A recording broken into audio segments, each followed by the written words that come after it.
કરનાળી કુબેર ભંડારી મહાદેવના દર્શન કર્યા। ગાયિકા અનુરાધા પૌડવાલ ગંગા દશહરાની આરતીમાં જોડાયા। કરનાળીના સોમનાથ ઘાટના કિનારે પૂજા કરી।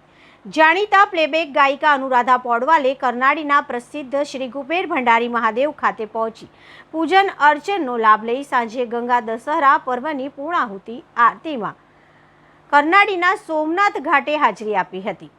પદ્મશ્રી સહિતના અનેક પુરસ્કારથી સન્માનિત પ્લેબેક ગાયિકા અનુરાધા પૌડવાલે આજે ડભોઈ તાલુકા નર્મદા કિનારે સ્થિત તીર્થ ક્ષેત્ર કરનાળીના પ્રસિદ્ધ શ્રી કુબેર ભંડારી મહાદેવ મંદિર ખાતે આવી પહોંચ્યા હતા, જ્યાં તેઓએ દાદાના પાવન દર્શન સાથે ગર્ભગૃહમાં બેસી બ્રાહ્મણોના મંત્રોચ્ચાર થકી પૂજન અર્ચનનો લાભ લઈ ધન્યતા અનુભવી હતી। ભાજપા અગ્રણી અને કુબેર મંદિરના ટ્રસ્ટી પરિંદુ ભગત કાકુજી અને ધર્મપત્ની રીટા ભગત સાથે અનુરાધા અરુણ પૌડવાલ પરિવારના જૂના નાતો હોય અવારનવાર કરનાળી પધારતા રહે છે। આજે પણ તેઓ પરિંદુ ભગતના આમંત્રણને સ્વીકારી કરનાળી પહોંચી દાદાની પૂજાનો લાભ લીધો હતો। જ્યારે આજે ગંગા દશહરાના પર્વના 10મા અને અંતિમ દિને તીર્થ ક્ષેત્ર કરનાળીના સોમનાથ ઘાટ કિનારે સાંજે આરતીના કાર્યક્રમમાં હાજર રહી મહાઆરતીમાં જોડાયા હતા।